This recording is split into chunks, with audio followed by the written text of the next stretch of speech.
मेरा नाम है विद्युत शर्मा। आप देख रहे हैं द इन्फो कॉर्न और आज का विषय होने वाला है बहुत ही खास और गंभीर। जी हाँ दोस्तों, आज का विषय थोड़ा गंभीर है, लेकिन वीडियो में आगे बढ़ने से पहले अगर आप मेरे चैनल पे नए हैं तो आप चैनल को सब्सक्राइब कर सकते हैं, बेल आइकन को हिट कर सकते हैं अपकमिंग वीडियो के लिए। तो चलिए आगे बढ़ते हैं, आज के विषय पे चर्चा शुरू करते हैं।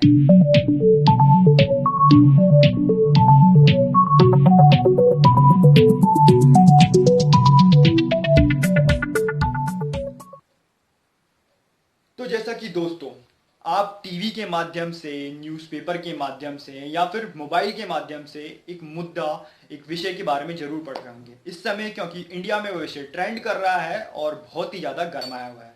वह मुद्दा है किसानों का, वह मुद्दा है अन्नदाताओं का।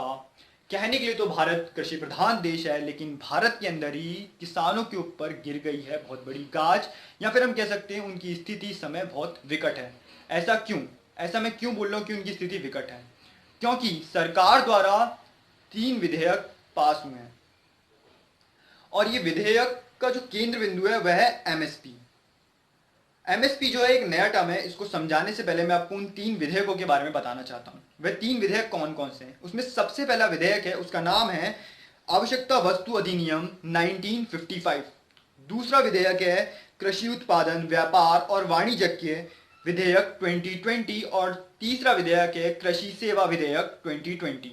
इन तीनों विधेयकों का जो केंद्र बिंदु है वह हम कह सकते हैं एमएसपी है। पहला पॉइंट, एमएसपी। एमएसपी क्या होता है?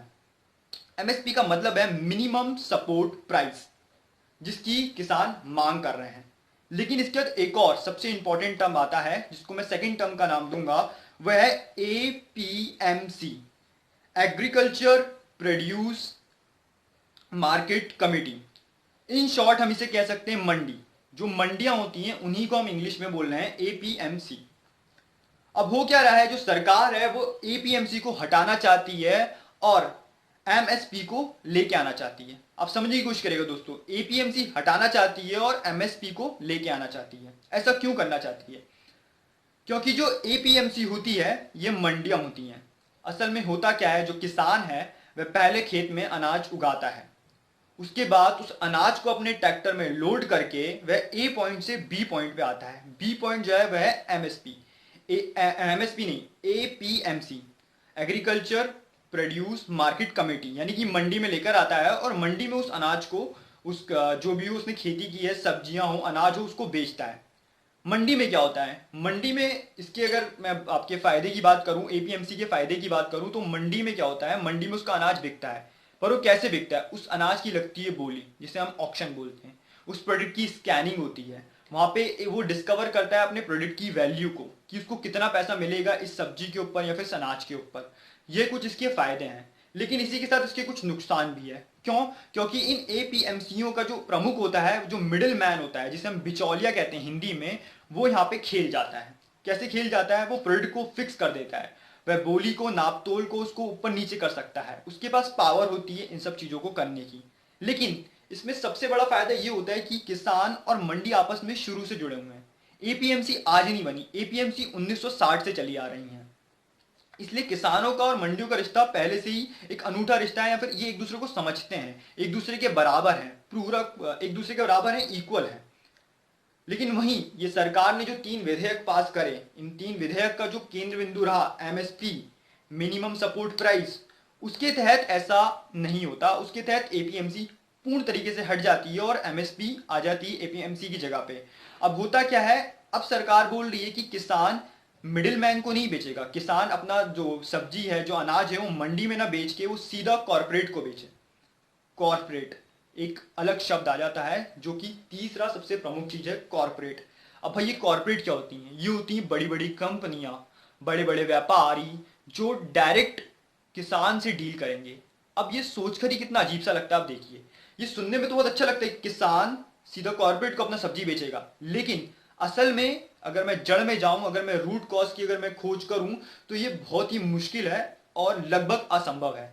क्योंकि वह किसान जो कम पढ़ा लिखा होता है या फिर ज्यादा पढ़ा लिखा भी होता है, तो लेकिन उसे कृषि का ज्ञान होता है, उसे कानून का ज्ञान नहीं होता। लेकिन ये कॉर्पोरेट का एक लीगल डिपार्टमेंट होता है, कि किसान को कहाँ कैसे किस तरीके से उसके साथ डील करेंगी, ना किसान को पता है ना उन कॉर्पोरेट्स को पता है। और कॉर्पोरेट्स का जो मेन बंदा होता है उससे तो किसान कभी मिल ही नहीं पाएगा, क्योंकि कॉर्पोरेट्स यहाँ है और किसान यहाँ है। आप देख सकते हैं इसमें कितना फासला है। जब मैंने एपीएमसी की बात करी थी तो मैंने ये बराबर दिखाए थे, लेकिन अब ये फैसला ऊंचा और निचाई का हो गया। इस डिस्टेंस को किसान द्वारा कवर करना नामुमकिन है, क्योंकि सरकार ने एमएसपी को भी फिक्स नहीं किया कॉर्पोरेट के लिए, मतलब कि मिनिमम सपोर्टिव प्राइस को भी फिक्स नहीं किया है। अब दिल्ली और हरियाणा के किसानों का मुद्दा क्या है? दिल्ली और हरियाणा के किसानों का यही मुद्दा है कि भैया एमएसपी को फिक्स करो। आप एमएसपी बताओ कितनी लोगे, मतलब मिनिमम सपोर्ट प्राइस आप तय करो। लेकिन सरकार ने इसके ऊपर कोई फैसला नहीं दिया कि मिनिमम सपोर्ट प्राइस का सरकार कुछ नहीं बोल रही है। दूसरा, इसका जो कॉर्पोरेट का जो गलत फायदा होगा वह होगा इक्वालिटी। इक्वालिटी के ऊपर भी कुछ नहीं बोल रही है, ना ही कोई इसके लिए कानून लेकर आ रही है कि कल को अगर किसान अपने आप को लुटा हुआ समझता है या फिर किसान को जो उसकी जो फसल है उसका मूल दाम नहीं मिलता है, उसका जो प्राइस है वह नहीं मिलता है जितना किसान चाहता था, तो उस केस में किसान क्या करेगा, इसका भी सवाल सरकार नहीं दे रही है। और मेन मुद्दा यही है, इसीलिए हरियाणा और पंजाब के जो किसान है वह ट्रक आंदोलन, ट्रैक्टर आंदोलन या फिर रेल रोको आंदोलन, इस तरह की चीजें, इस तरह की गतिविधियों में लिप्त हैं। इसकी मेन वजह यही है। फैसला बहुत अच्छा है, हर कोई चाहता है कि भैया बिचौलिया खत्म हो, डायरेक्ट किसान जाके कंपनियों को बेचे, लेकिन अब उसके लिए पहले एमएसपी बताइए। एमएसपी क्या होगा, मिनिमम सपोर्ट प्राइस क्या होगा, ये एक मेन मुद्दा है।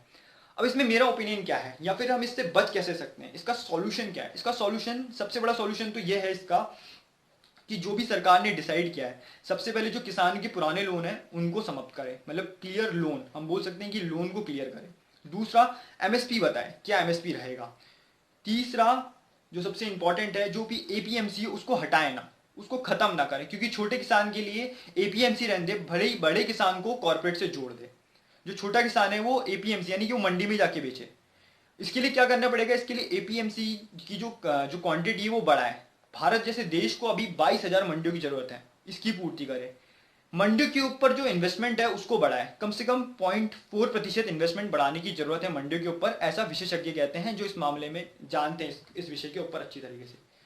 बस यही चीजें मैं आपको बताना चाह रहा था इस वीडियो के माध्यम से। मैं आशा करता हूं जो मैंने आपको समझाने की कोशिश करी वो आपको समझ में आया। मैं लेता हूं इस वीडियो में आपसे विदा, फिर मुलाकात होगी एक नए विषय, एक नए मुद्दे के साथ। जब तक के लिए keep smiling, keep sharing, subscribe करना मत भूलना।